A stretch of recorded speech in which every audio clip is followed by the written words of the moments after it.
The odd couple won't be seen tonight, so we can bring you a very special episode of The Gen X Files. Welcome to The Gen X Files. I'm Jim. I'm Adam. And today's show is all about Robert De Niro. Yeah. Fuck, just start swearing immediately. Yeah, that's what's Robert De Niro. I mean, got to throw them F-bombs, baby. He is quite possibly one of the greatest actors alive. Well, yeah, I don't think quite possibly. I think it's quite possible.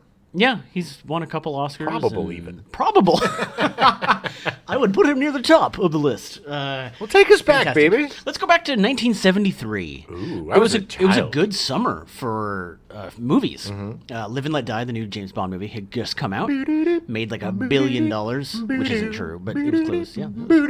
Is that the theme song for? Yeah. Okay. Live and let die. Oh, yeah, there you go. Okay, that was, thank you. I forgot, that was, McCartney did that, yeah. And Yaphet Kotto was in. Oh, that's right. Live and Let Die. Who was also in Midnight Run. Yeah, amazing. Robert De Niro. Yep, and he just passed, which is really sad. But he was a great, great actor. Alien. Yeah. We'll do a Yaphet Kotto episode at some point. You bet you would. He had not nice things to say about the process of filming Midnight Run. He did not like it at all. Good reason to tune in for the Yaphet Kotto show. Ooh, that'll be coming sometime in the future. Yeah.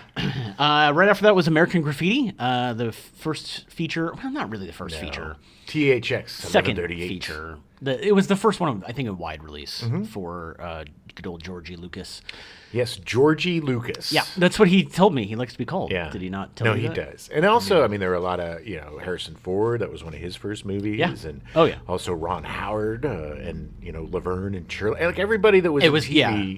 It's so funny, like, all those guys went to do, like, 50s TV shows, too. Right. After being in a 50s TV movie. Yeah. Or not TV movie, 50s movie. Things were very... there wasn't a lot of creativity back then. Well, a lot of synchronicity, Yeah, well, it's not like we don't do that now, where it's like, let's just keep doing, let's do that 70s show. Yes. Yeah, They're bringing back that 70s show? No. But I mean, that's what it was, at the time, it was 20 years later. It's like, it's the 20-year cycle. You got to do stuff from 20 years ago. Enter the Dragon, which I believe was Bruce Lee's last movie. Yeah, I think so, last release. There was something that he did that was, like, partially shot, right? Yeah. Big Yes, Boss or there was. like There was. There's something that that he didn't get a finish before he was murdered. Kind of. And then murdered? Well, he died of a brain aneurysm. From a murder. Okay.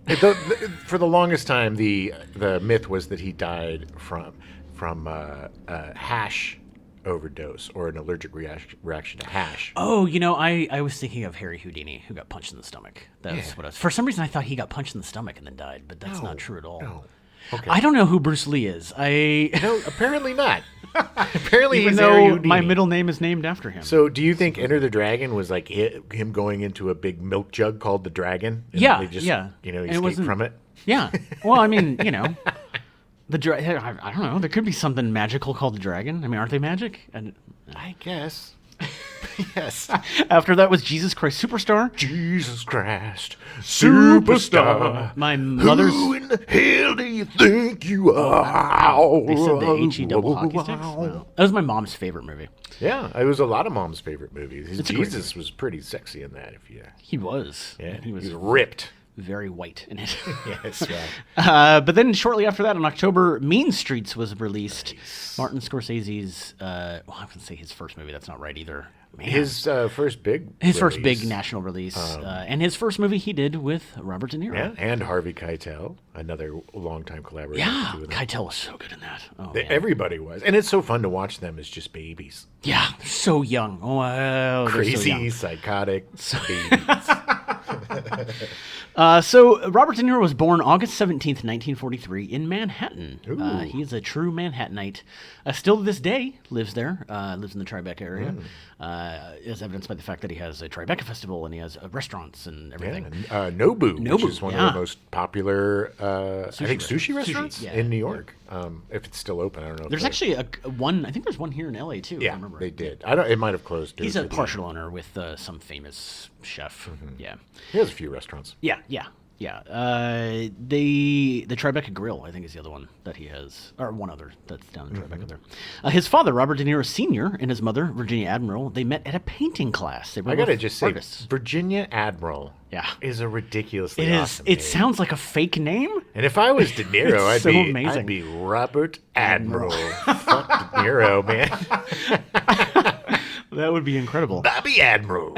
They got married and had little Bobby De Niro shortly after, and then a couple years later, Robert De Niro Sr. came out as gay. Was he an only child? He was. Oh, okay. He was. Makes an only a lot child. of sense. And yeah, his father said, "Hey, by the way, I'm actually gay," and the mother said, "All right, we'll get a divorce." And Which is crazy brave for that time. I mean, that's 1945. Yeah, That's exactly. insane. I mean, I think it was hopefully easier for him being in the art community, but still, Yeah, that's yeah. But even then, I mean, that's not. It You're was not in the still art illegal community to all be the time. gay, Yeah, I think, yeah. pretty much, in a right? lot of states. Yeah.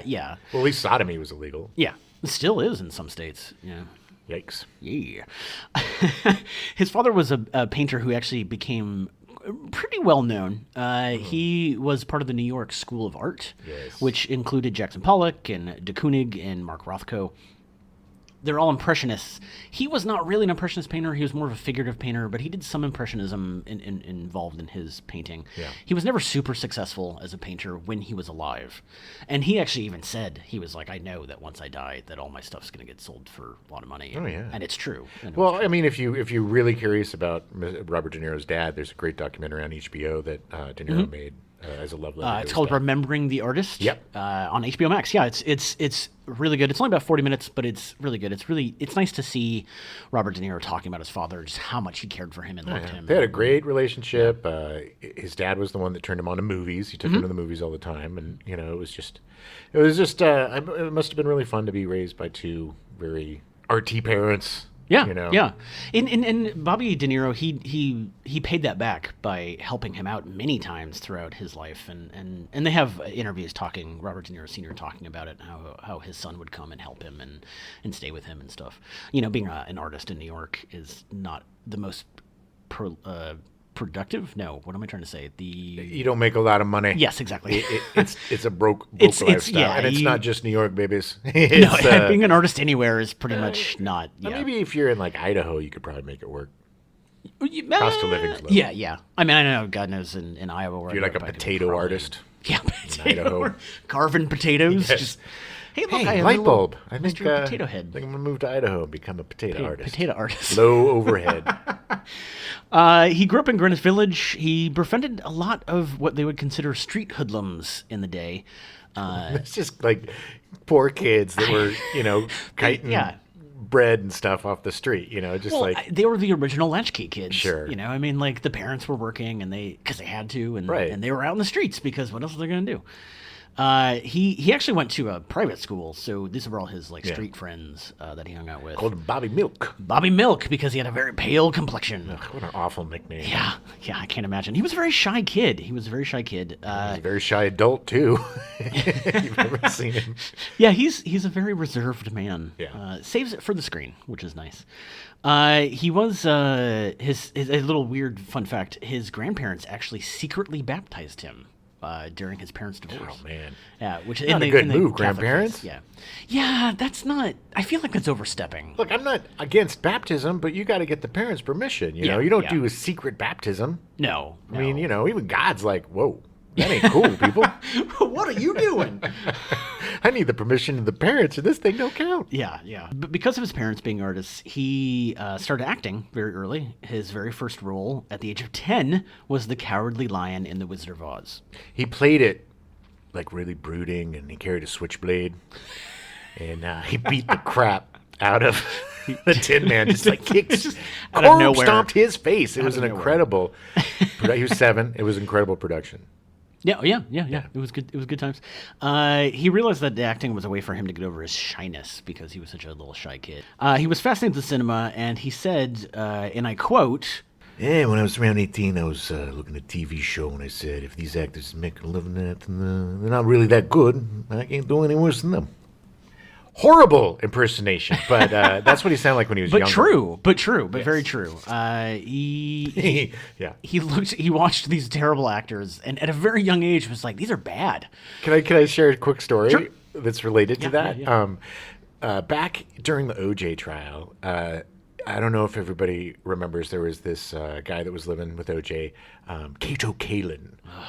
He was the houseboy, the guy that, like, if you surgically removed a personality from a human being and replaced it with lima beans, you would get Kato Kalin. Well, right around that time, they started this all-talk radio station, FM radio station, 97.1. And it was like Howard Stern and a bunch of gross, like Tom Likas and, just a bunch of really, they should have just called it the super gross, misogynistic radio hour. But they gave Kato Kalin a show, and I tuned in, and holy moly, man. It was the worst thing. He was like, I don't know how anybody would think that was a good idea. Kato Kalin and 7.1 show today. And so that gave me the motivation. I was like, this guy is so awful and he has a career. That day I called up the Groundlings, joined the Groundling School. Nice. Where I met our guest, John Falke. Nice. And started this disappointing career. But seriously, I think a great motivator is seeing oh yeah, 100%. People that are worse than you doing better than you.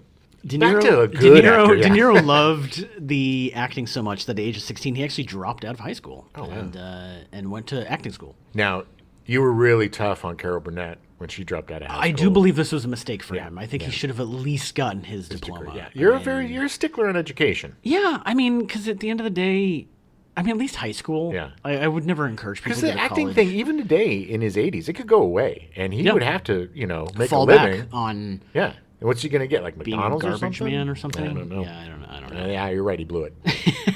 He studied at the HB studio. He studied at Lee Strasberg's actor studio, and he studied with Stella Adler, very famous acting coach. Yeah, De Niro's an amazing actor, and he uses these tools to get to a place of talent that is something you're born with. It's something that he has more so than most people. Just like a baseball player, football player, it's talent.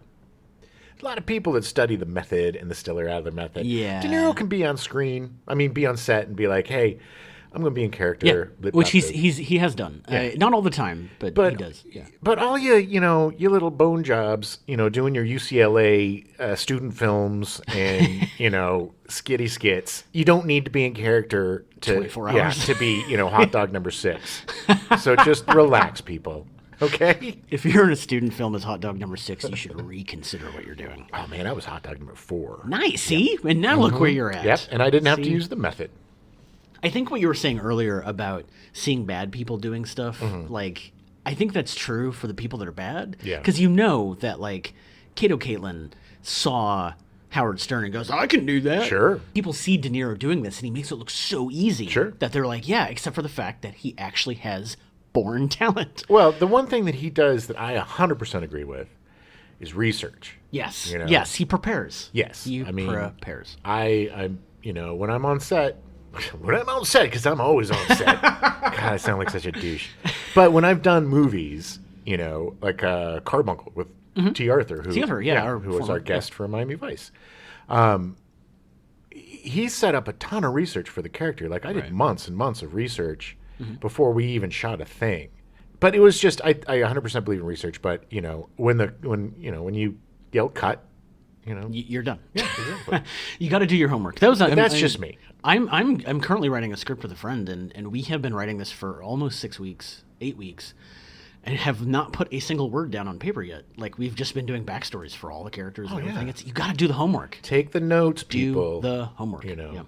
His early acting career, he was cast in 2 movies in 1965. Technically, he was cast in a De Palma movie in '63, The Wedding Party, which was not released until 1969. So nobody knew who he was. Eventually released on home video by Troma. Lloyd Kaufman. Lloyd Kaufman, the Toxie Avenger guys. Oh, Troma. They're so good.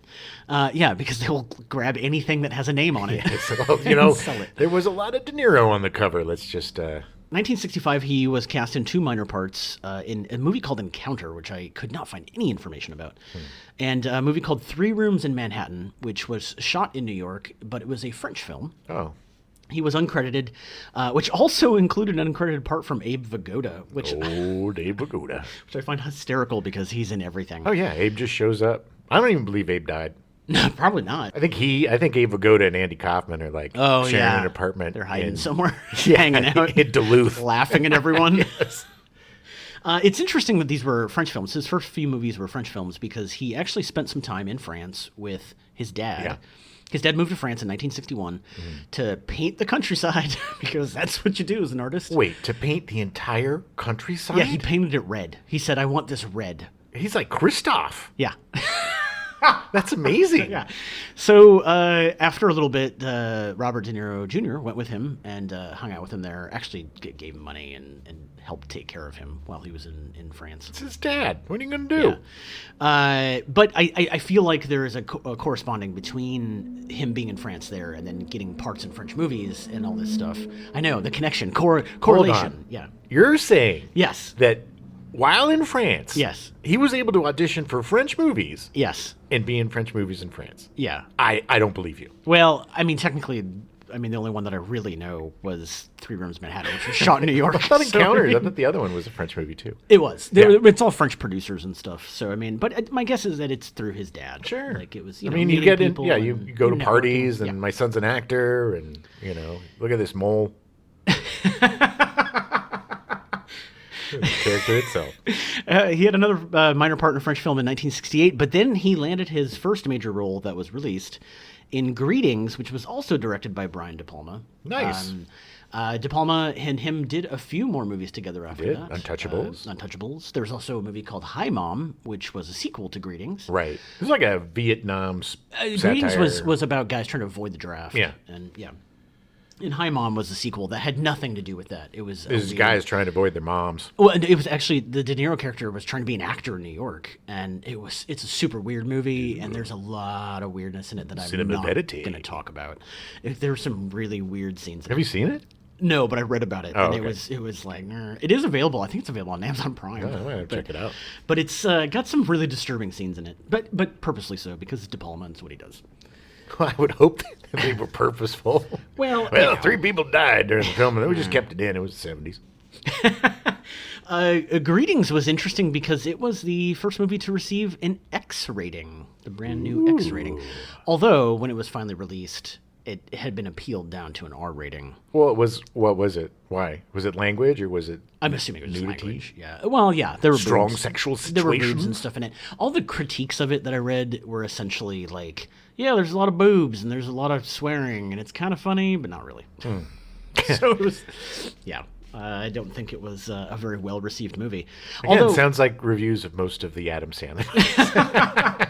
But I will say, De Niro did, with all his movies, he was always singled out and said he Sure. was really good. Hey, he's been in a lot of stinkers, but he's not a stinker. He doesn't stink it up. No, he makes everything he's in a little better, at least a little better. Yes. So then 1969 was The Wedding Party. Even though it was unreleased for 6 years, they finally realized they could do something with it. And I'm guessing it was more about De Palma than it was about... because Greetings did relatively well. Well, I'm sure in 76? No, 1969. No, but it was released in 76? No, it was released in 69. It was filmed in 63, released in 69. Oh, okay, yeah. No, I 100%. It was De Palma, Palma, yeah. Because he was a very up-and-coming director at that time. But I would think that the release in 76, they plastered De Niro all Oh over yeah, that yeah. thing, so. No, he became the poster. Like he was literally like it was Adam his, Sandler. his face on the poster. So he kept doing movies for a few years, a bunch of small parts between 69 and 71, and his last kind of small movie was The Gang That Couldn't Shoot Straight in 1971. That was based on a piece written by Jimmy Breslin, Yeah. who was one of the most famous columnists in New York. He's associated closely with the Son of Sam. Yeah. But yeah, he was. It makes sense because him and De Niro probably grew up next to each other. I love old newspaper guys. That's that's my thing. Oh yeah. The interesting thing about The Gang That Couldn't Shoot Straight was that De Niro actually auditioned for The Godfather. Yeah. He had auditioned for a few different parts. He auditioned for the roles of Sonny Corleone, Michael Corleone, Carlo Rizzi, and Poligatto. I don't know Polly the cat. if he was offered any of these parts, but ultimately he ended up declining the movie. Yeah, and I'm pretty sure he wasn't offered. No. You know, I mean, my Michael guess- Corleone was like, I don't think so, fellas. Yeah, I mean, yeah, but he wanted to do that because The Gang That Couldn't Shoot Straight was a comedy, and I think he wanted to do that instead. So, Well, you're you right. know, hindsight's 2020, and Coppola wasn't super Coppola by then. Yeah. And the novel was super popular, the Godfather novel. Yeah, But yeah. Again, I think he was probably offered a smaller part, and the part in The Gang That Couldn't Shoot Straight was more interesting. Yeah. I mean, it's nice to have that ability to be like, no, I'm not gonna do this. And good that he did. Because Godfather 2, my God. Oh, Father. he's so good in that. In The Godfather 2, he was the first actor to win an Oscar for speaking a different language, and he spoke several 'cause he was in dialects of Italian. Sicilian. Yeah, Sicilian. Yeah. That's interesting. I didn't know that. That's interesting. I always found it fascinating when actors learn other languges. Well, he learned everything. I mean, that guy when he did New York, he learned how to play saxophone. You know. Yeah. Hey, here's the thing. You pay me a lot of money, I'll learn how to play the saxophone. And speak Yeah, Italian. that's what it's funny because all these people are like the whole Kumail Nanjiani like getting ripped. It's like, yeah, you're paying him to work out. And giving him a trainer, and giving him a dietitian and a chef, and If someone's gonna pay me to lose weight or gain weight, sure, I'll do it. Everybody listening? We're Yeah. taking offers. And especially I need to lose a little weight. Yeah, somebody give me money and I'll lose weight. That's fine. Yeah. So 1973, he did his first big feature that he was really recognized for, Bang the Drum Slowly, where he was playing a baseball catcher who has Hodgkin's disease. He was playing Bobby Hodgkins. Bobby Hodgkins.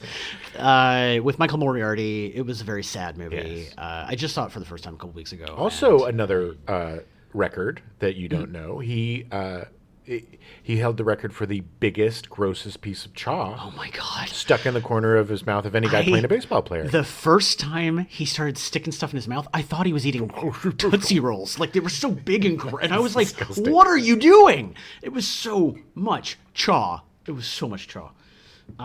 But he was great in it. And he played this kind of dumb Lenny type, and him and Michael Moriarty were... It was a really good movie. It was very sad. And Vincent Gardenia was great in it. He won an Oscar for that. Yeah. Best Supporting Oscar. Yeah. Best Supporting Actor. But then 2 months later, Mean Streets came out, the first movie that he did with Marty Scorsese. Such a great movie. So much energy in that movie. Yeah. This was the first time that De Niro got lost in the part. Like, he was actually kind of criticized by the other actors because he wouldn't talk to them. He wouldn't do the stuff because he was so lost in his part. And it worked because, I mean, he was recognized as being amazing. Well, he and Scorsese and, and probably Harvey Keitel, they knew these guys. Yeah. They knew these guys that were playing him. Yeah, They were exactly. making the movie about, the guys they grew up with in the neighborhood. Right. And there's a pressure there. I'm sure De Niro felt a pressure to get it right Oh, yeah. because, all of his Goomba buddies. razzed by his buddies for being like, It's "What are you doing?" You make us look like fools. But, Yeah, I think the pressure of that, was probably part of it too. Totally. So this would not be the last time that he worked with Martin Scorsese. They have Wait, what? worked together 9 times. Coming up on 10. 10, yeah. They were actually connected by a very famous producer in Hollywood, Roger Corman. They had both worked with Roger Corman. De Niro was on Bloody Mama, which he did in 1970, which was about Ma Barker and her kids. And Did Boxcar Bertha? Is that Scorsese did Scorsese? Boxcar Bertha. That Corman directed. That produced. Yeah.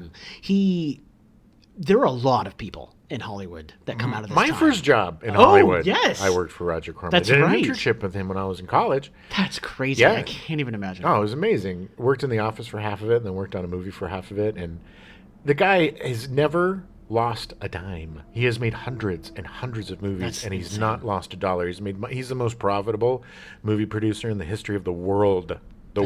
Crazy. He God, is that's an amazing crazy. businessman. And the key is everybody that works, he may put out schlocky, crappy, derivative movies, but everybody that works for him has a Ivy League degree. Yeah. Everybody's from Harvard or He Yale. surrounds himself with amazing people. That's why I didn't get a permanent job. You didn't They go to did Yale? offer me a job. They offered me craft service on the next feature. I'd have to drop out of college. And I promised my mom I'd finish college, but they offered me this thing. And What's smart? You know how much yeah. Yes, we wouldn't have been friends. So 1976, Taxi Driver. Ooh, you know that his "You talking to me?" Yeah. That was improvised. Oh, was it? Oh, The that's most famous line interesting. in that was an improvised line. Wow. He was just so in character. Well, I mean, it's like he was probably in front of that mirror for 2 days, and they're just trying stuff, and they're like, "Throw out what you want, buddy." And You he's just just see like, Marty in the corner doing another rail, Yeah. going again, "Oh yeah." again. There was a lot of. I think that was when Scorsese was heavily into cocaine. There's an amazing scene in Taxi Driver between Scorsese and De Niro, and Oh, Scorsese's yeah, passenger yeah. back, and he's like spying on his wife, I think, who's having an affair. Yeah, yeah. And the monologue that he tells is just like it's riveting. It's awesome. Scorsese's a good actor. Yeah, he would throw himself in when he couldn't get anybody else. He'd throw his mom in. He was great about that. Good directors should be good actors. They should be able to do that. Mm-hmm. And he proves that. And later, being in Shark Tale, he was very good in Shark Tale. Yeah, they were both. I think De Niro 2004, was they a shark. were both with it. Yeah. Yeah. And then Scorsese was like a pufferfish or something. Yeah, yeah. Some little guy. The year after that, 1977, they did New York, New York, musical drama. Liza Minnelli. The only movie on this list I have not seen. Yeah, it's okay. It's not groundbreaking. Oh, Liza Minnelli's in Yeah. it. Okay, yeah. I didn't know that. Okay. It's the only movie he made that year. And again, he learned to play saxophone for it. So. Oh, yeah, see? Yeah, see, he Plays a did jazz musician. did the homework, man. Did the homework. 1980 came the big movie, the movie that put all of them on the map, including Joe Pesci, Raging Bull. Oh man, the scenes between De Niro and Kathy Moriarty, like the steak scene, that is cooking so the steak. The pizza's on purpose. And then the scene between Pesci and De Niro, and he's like, uncomfortable. yeah, for my wife, I feel like my skin's going to crawl off my body. because it's so real. I mean, the way that it's just so real. Those guys, I mean, talk about chemistry. Pesci and De Niro, they're another great team. So good. Goodfellas. So good. I mean, Casino. Goodfellas. Oh my God. The Goodfellas is my absolute favorite Pesci performance. He is so incredible in that, and De Niro too. Everybody. Ray Liotta. I mean, everybody in that. It's a perfect Ray movie. Liotta's I mean, so that's. I think that might be. I love Raging Bull, but I think as favorite movie, I think it's got to be Goodfellas. That's the one I can watch over and over and over again. Yeah, so good. 83, they did The King of Comedy, very underrated movie. Didn't do very well at the box office. People weren't ready for something like that. But in terms of dealing with fame and fans and obsessive fans, I mean, it was very much ahead of its time. And there were scenes between Sandra Bernhardt, who plays another obsessive fan, to Rupert Pupkin, who was De Niro's character, who's just this delusional guy who wants to be a comedian, who's just not funny, and he's obsessed with Jerry Lewis. And they end up kidnapping Jerry Lewis, and just like the weird, competitive obsessiveness. It's such a great movie. If you haven't seen it, please check it out. Yeah, it's a great movie. About 87, at that point, he did The Untouchables with De Palma, playing Al Capone, where he gained weight again, much like he did in Raging Bull. Yeah, he gained 60 about pounds in Raging Bull. God, that's crazy. I can't even imagine that. I did a movie. I did that Carbuncle again. Carbuncle, yeah. it's kind of a movie. Yeah. But I played a character when he was in his 20s and his 40s, and he was an alcoholic, and so I wanted to show what it was like, the damage to your body. So I would gain 30 pounds to play the older guy, and then we shot it over a couple of years, and it was catch as catch can, no budget, and so I would have to drop and lose weight. Be like, all right, we're shooting the young guy next week, so no more cheeseburgers. But I mean, I couldn't imagine 30 pounds was super uncomfortable, and I felt gross. I couldn't imagine putting 60 pounds on. That's again, if somebody wants to pay me to put 60 pounds on, 100% I'm in. It's a little easier, yeah. So after The Untouchables, he was actually looking for comedies. Scorsese actually asked him to play Jesus in The Last Temptation of Christ. That was such a great comedy. Well, that's what I think. That's part of the reason that that he turned it down, is because he wanted to do comedies. Right. And after The Untouchables, he was kind of, like, I'm going to change up. He did tell Scorsese, he did tell him that if he absolutely needed to, he would do it. But Scorsese was smart. The son of God. I'm the son of God. Yeah, but he got Willem Dafoe to do it, and it was I fun. would have loved to see a 40-something-year-old, De Niro playing Jesus. Italian Irishman playing Jesus. So he actually sought out, because he wanted to do comedies, he actually sought out a new movie being made by Penny Marshall called Big. Ooh. And Penny Marshall was all about it. She was like, yeah, you will be Are perfect. you kidding me? Of course. Yeah. I mean, I would have loved to see Big. Yeah. I mean, Tom Hanks was amazing, but it It would have been a very different Yeah. movie. I say different movie, but it would have been way more interesting. seeing him play a 10-year-old? Yeah. I mean, come on, man. That would have been amazing. It would have been crazy. But unfortunately, the studio said, Ooh, I wouldn't want to know what the research would have been for that, though. oh, no. I'm going to go live with the 10-year-olds for 6 months. The studio turned it down, and they got Tom Hanks instead. So he Wait, what? sought out. I know. Which When did doesn't this make any happen? sense to me. 1988. Oh, yeah. okay.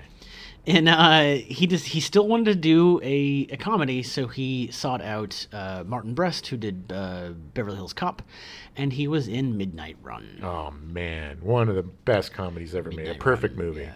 Oh, man. Such a great movie. And we'll probably talk a little bit more about that with our very special guest coming up after this promo. Yeah. Our good pal, John Falke. Yeah, excited about that. Our very, very, very, very special guest is a actor, a writer, an improviser, an amazing artist who has created several graphic novels. He is a father of dogs and a husband and a great friend, and I love him, Mr. John Falke. How you doing, John? I'm doing good, Jim. How's it going? Good. Thanks for being on, man. Yeah. It's great to be here. I'm excited to, I'm excited. Yeah, we can hear it in your voice. Oh, man. So Robert De Niro, what was your first brush with him? Like, when did you notice him? I was just going to comment, I was trying to keep myself contained because that's how I see him. He's very, Yes. very contained. There's a lot of contained rage, and so I just wanted to embody that for the beginning. I think you're in my relationship. A lot of it with you is contained rage. on your part? On your part for dealing Yeah. with me. I understand that. There's been times. I remember my dad talking about him. My dad had done some acting when he was in the Army, and I remember him just comparing the acting styles. He said, it's not like John Wayne. It's like he really becomes the character. And I was like, all right, I don't know who this guy is. I never, for several years, even after I saw a movie or two, I couldn't picture him in my mind because he's kind of like this everyman look, yeah. Just in his appearance. But I remember my parents took me when I was 12 to see Raging Bull. That's good parenting. There was a different time back then. If you remember, it's a pretty adult movie, but I think that was my first time What? in a theater watching him. And how did that go? I think I remember, being kind of titillated by the language and sex and stuff, and just I didn't comprehend it. I didn't think it was until repeated viewings as an adult that I understood and appreciated it. But I thought it was interesting, and because my dad admired him, it kind of made me interested in him. And then then I started seeing some other movies, and then as I got interested in acting myself, he became somebody that I looked at all of his work. Oh yeah. Now, when you went to see Raging Bull at 12 after the movie, did you and your parents have a discussion? You know what? I think they took a less is more approach with that one. And how did he influence you? Because people don't know, or maybe you do. John's an incredible actor. He's been doing it for no, seriously. Johnny and I. Yeah. He's the guy that I've acted the most, I think, in my life with. We've been in commercials and TV shows and on stage and in movies, and he's a master of the craft and always somebody that makes me better. And it's because you do the work. You work hard, and it seems like you kind of have the same work ethic as Mr. De Niro. You're very kind.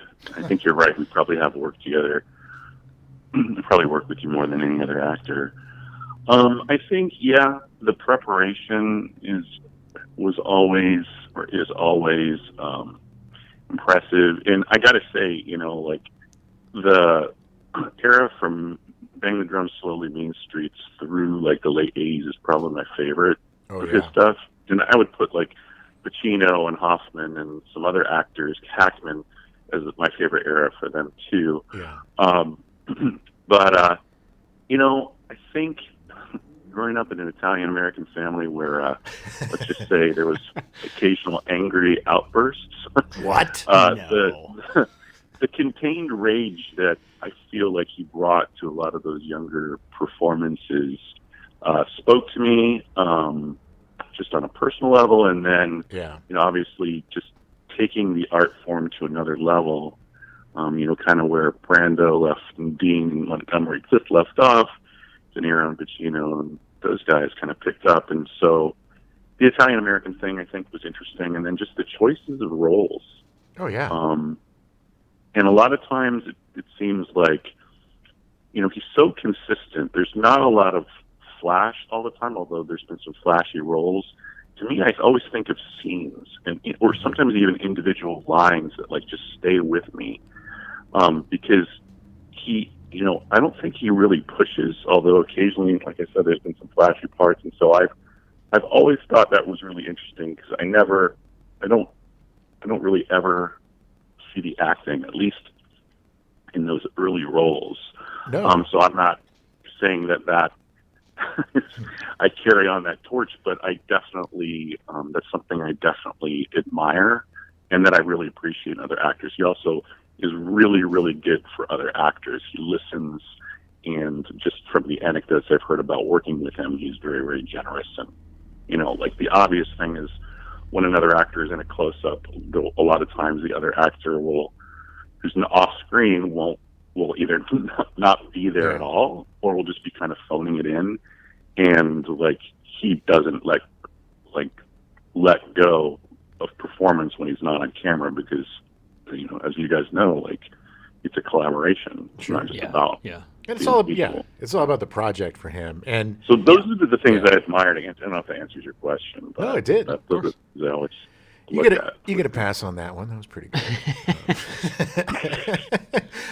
Those early roles, Thanks, like buddy. the Bang the Drum Slowly, and well, not so much that, but like Taxi Driver and stuff like that. I feel like it was very indicative of the time, and that it was a lot of guys come back from Vietnam, and of course that then culminating in Deer Hunter and like dealing with the after effects of that kind of thing. But I felt like those movies really kind of. He was able to personify that and like that kind of rage of like I wasted my youth, like what the hell. Well, and also like you were saying, John, with Pacino and Hackman and the little guy from Tootsie, Hoffman.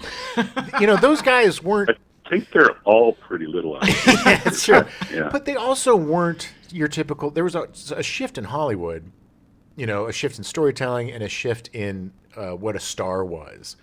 And I think for, at least for me, you know, seeing people that weren't just these beautiful, you know, perfect teeth, you know, guys up there, just like these flawed, you know, normal people that were doing great work. That's what kind of was, I was like, oh man, I think I could do this. Yeah. Right. Yeah. Yeah, they all came up at the right time. Like Christopher Walken, man, like he is not an attractive man. Well, he was. I mean, he was a very pretty man back in the day, and he was a child actor. But it was definitely of his time. Yes. Yeah. I love Christopher Walken, and I think he's beautiful. He's so good. I just rewatched last week because I knew we were going to be talking about this. Deer Hunter and Walken, so amazing, and it's so great. Because it's like Walken and John Savage, and I'm probably saying his name wrong, John Cazale, and De Niro, and Meryl Streep, and George Zunda. Jeez, yeah. And Meryl Streep is so good in that movie. Just like they're all such different types, and the way they bounce off each other. I mean, that movie is like, I mean, it's a little probably slow in parts, like. You mean the 45-minute wedding? Let's dance. But it's really, I feel like it's really a masterpiece, like of like a time period and a place, like preserved in amber. I mean, there's so much detail to that town and their like Russian Polish heritage, and you know, they're everything, including De Niro's performance. It's so like, I don't know. When you look at it, every Cimino like filmed at every shot is arguably like a painting. You know, it's just so And Well, for I don't me, know. it was like it was such an immersive film. You know, it was a world, a depressing world, a sad world, but a real world. And it was like, it was so really emotionally effective because you got to know these characters so well before their lives were destroyed, you know, for the most part. We make jokes about the wedding, but if the wedding scene wasn't there, the movie would not have the same impact at all. It's so great, like, to see the moments, in the wedding with De Niro is, like, looking at Streep and they're, like, making eye contact and you see him falling in love with her, or maybe he's already been in love with her for a while, and then when he runs down the street and takes off all his clothes, I mean, it's just, like, it's probably shit that Jim and I would do. Adam, I've never had an experience like that with you, but life ain't over yet. Exactly. I There's got still time, baby.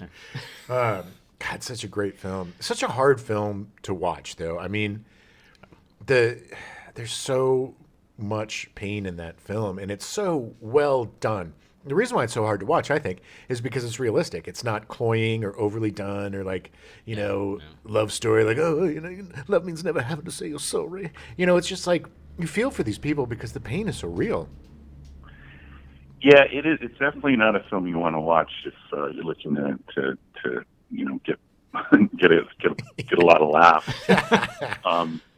Performance wise, to me, like there's like a series of moments. Like, you know, I was talking about moments with De Niro, and like that first hunting trip where John Gazelle doesn't bring his boots, and like De Niro refuses to give him the boots, and they have that whole thing back and forth, and then Christopher Walken grabs the boots and like throws them at John Gazelle and asks De Niro, you know, what's the matter with you? Like, Walken is like the guy, the glue that keeps everybody together. Yeah.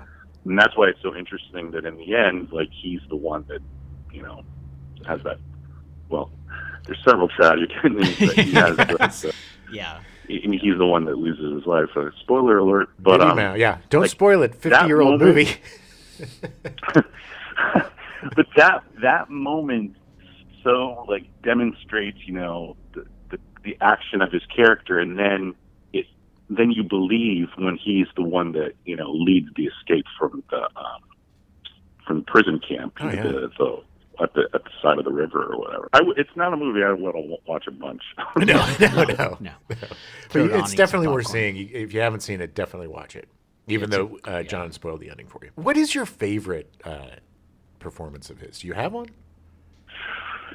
I mean, I guess probably got to go with Raging Bull for both Joe Pesci and De Niro. Yeah. Just overall, because of it, it's like such a piece of art. It's timeless and very, very stylized in its way. Mm-hmm. But you know, I love Midnight Run. It's probably my favorite comedy of all time. Oh, it's hilarious. I mean, it's so well done because funny.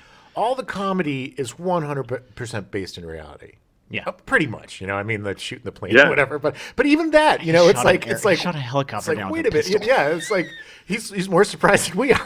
You know, that's the beauty of it, and that's kind of when we figure that, you know, De Niro was an amazing straight man. Yeah. Oh, did you guys ever read the book that Grodin wrote called "It Would Be So Nice If You Weren't Here"? And he talks about making the movie. No. That's a fucking great book. First of all, that's the best thing Grodin's ever done, I think. I mean, to my knowledge, I haven't seen everything he's ever done, obviously, but he talks about what it was like working with De Niro, and that part was almost played by Robin Williams, and I'm sure it would have been a good movie, but Charles Grodin's performance of playing off De Niro, like you said, Jim, the straight man, so brilliant. The writing, and every actor from like the one-liner people all the way through the stars are so fucking good. So good. You know, Yaphet Kotto. Yeah. He's hilarious.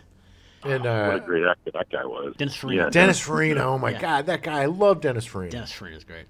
So if you go back, I was talking about Contained Rage. If you go back and watch that final scene in the airport where they're trying to get the discs, or give or get the discs, I forget, from Serrano, he takes them, Farina's character, and how they have that moment where all the FBI's around, and like Serrano doesn't know the FBI's coming to get him, and he talks to De Niro and tells him, you know, basically, and De Niro can't give it away, so he can't lose his temper and just if you just watch that scene, I mean, it's like God, it's such a fucking master class. I actually like him a lot in Meet the Parents. Yeah. Yeah. Well, those are good movies. I think that it's a well done movie, and like, you know, he's good in comedies, but yeah, he's definitely cashed some checks later in his life. Sometimes you just got to take a check. But I mean, come on, Cape Fear, amazing movie. Goodfellas, you know. Yeah. We're No Angels was okay. But Stanley and Iris, you know, it's like that's such a you know, wasn't he an illiterate? Is that the one where he was an illiterate guy riding the thing, or is that just the one where he kind of falls in love with Jane Fonda? I can't remember. Stanley and Iris, I think, is when he learns to read. Yeah, but it wasn't like a cloying, you know. No. Yeah, and you know, I said earlier that, you know, he has that everyman appearance, but I don't like him in the everyman roles. Like, I like him like when he's just, you know, like Guilty by Suspicion, or he's kind of just, I don't actually even love, maybe it's the character in the Tarantino movie, Jackie Brown. Yeah. Like when he's just sort of like an everyman without some kind of really fucked up part of his personality. Because even in Midnight Run, when he's the straight man, you know, he has that whole history. Sure. You know, which I don't know how much of it was in the script and how much of it like he built up for himself, but like you feel it build, you know, through the circumstances. So much tragedy in that character, you know, from his wife and his job, and you know, it was a lot of him working with the director and kind of rewriting the character as they went. The other thing I was thinking about is like Mean Streets, which to me it's all about the pool hall fight scene, you know. Oh yeah. I'm a mook. What's a mook? All that stuff. Yes. And then the cop comes and he's like, "Oh, let me give you some pocket money. Where are you going? You know, you going to Connecticut? Oh, I'm going to Philadelphia." You know, and he gives him more money or whatever. He's like a fool in that movie. Yeah. He's kind of like a tragic fool loser, which I guess the Jackie Brown character is kind of a loser, but like a 3-time loser or whatever. But a less dynamic loser, you know, just kind of a blob. But he doesn't get to play that character much, or maybe he hasn't chosen that character much. But he's so great. That energy is so great. I would love to see him do that more. Me too. And another role that I think is really underrated in a movie that I love is King of Comedy, Rupert Pupkin. Yeah.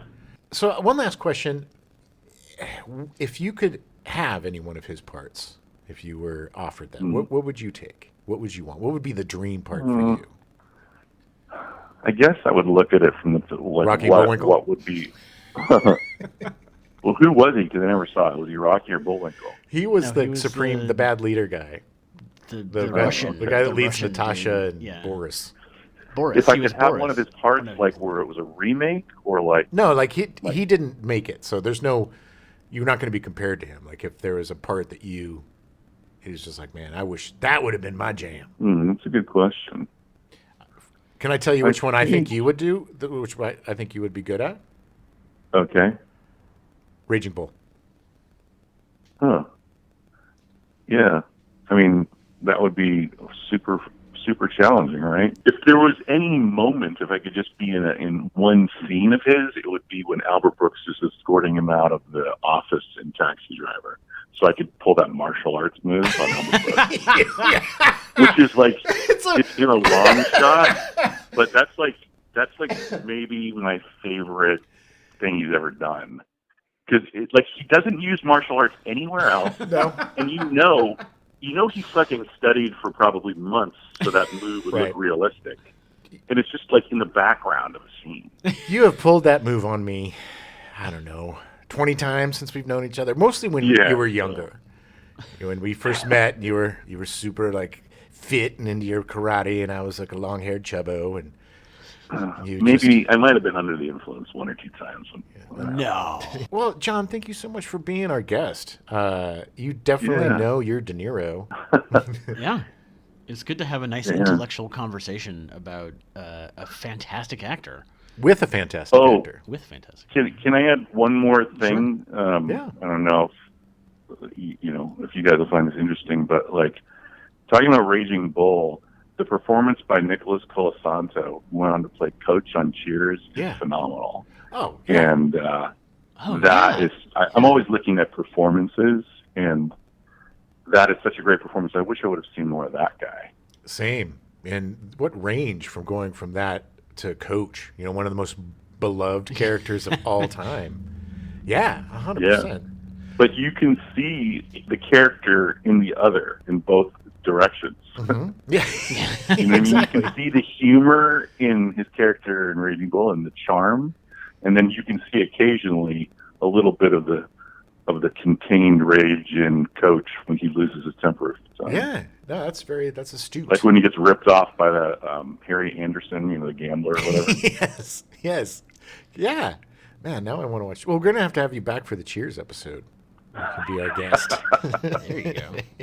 Well, we are definitely going to have you back, man. It was so much fun to talk to you. Do you have anything coming up you want to plug or talk about? No, just thank you so much. It was really fun, and thanks for letting me be a part of this. I'm really a fan of your show, and look forward to hearing more episodes. Awesome, man. Thanks, man. Thanks for being on. Definitely a fan of you. Yeah, big fan. Big fan. Johnny and I have known each other for 20-something years, and he's one of the only ones that is still my friend. So, way to stick with it, Pally.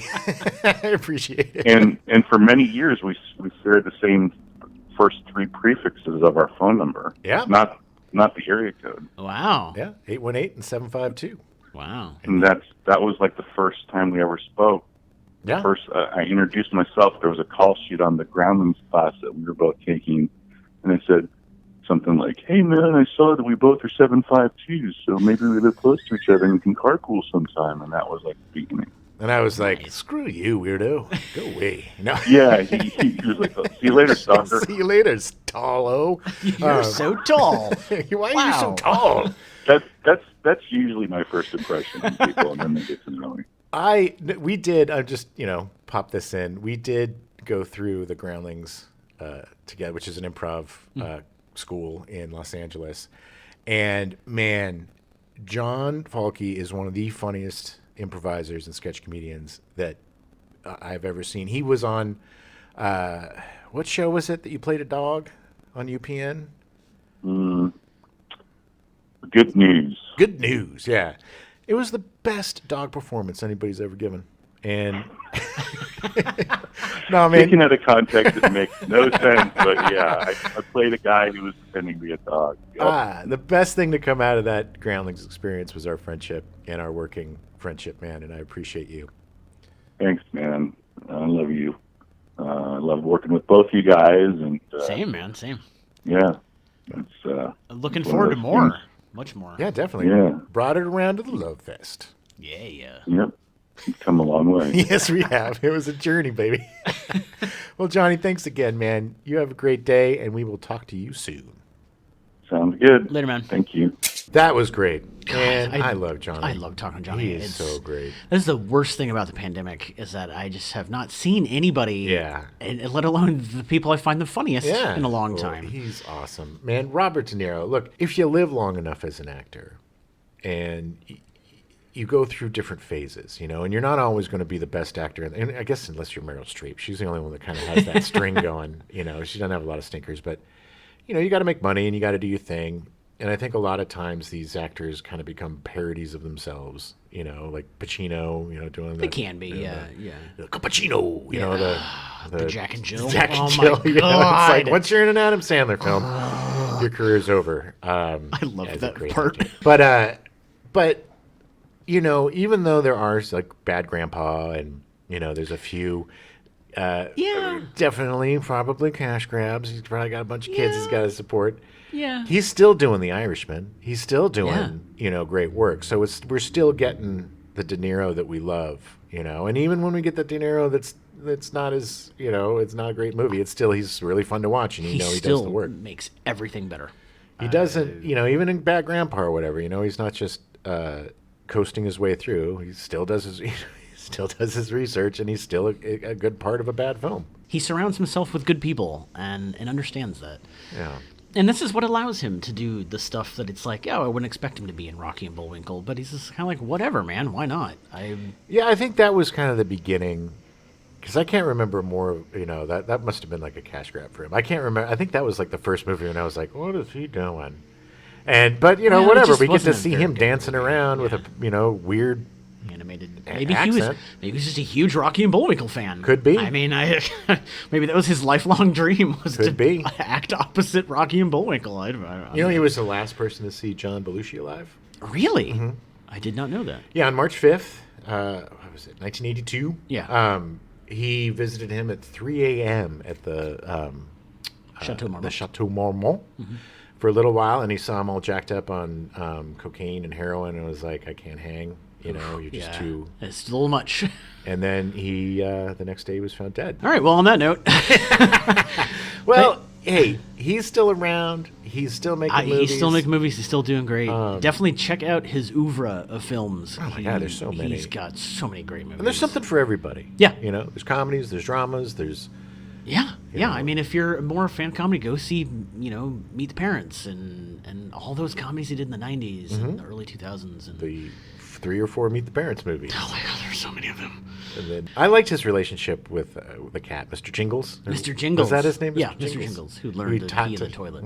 Yeah, he was. It was funny. I had a cat in college, and I brought him home when I got out of college. And my stepdad was he hated cats, hated them, to the point where he would like sick the dog on them. He hated them, and one day he was like, why don't you bring that cat down? And so I brought it down. First thing it did was jump in his lap. They became best friends. Of course. I left the cat there, and so when I saw Meet the Parrots, it just completely reminded me of Ray and dad. Grimley, Or something, in their relationship, Aw. which was awesome. Yeah. So there's a happy note to end Yay! on. How's that? Well, thanks for listening. We'll be back next week with a wonderful episode about 80s metal. Ooh. Yeah, I'm excited about that one. Ooh, you weren't so excited about this one? No, De Niro. I'm a little upset because he never showed up. He was supposed to show up, but he never showed You up. teased it for weeks. I know. I'm sorry. I'll have my people call his people and see what happens. A little bit late. A little bit late. Thanks a lot for joining us. We'll see y'all next week. Roger Moore in it, I believe? Yes, Is that and Roger Moore? Yaphet Kotto. Oh, and Yaphet Kotto. Sorry, it just sounded like a bird hit the window. We now return you to your regularly scheduled programming. Freaky and the Bean, already in progress.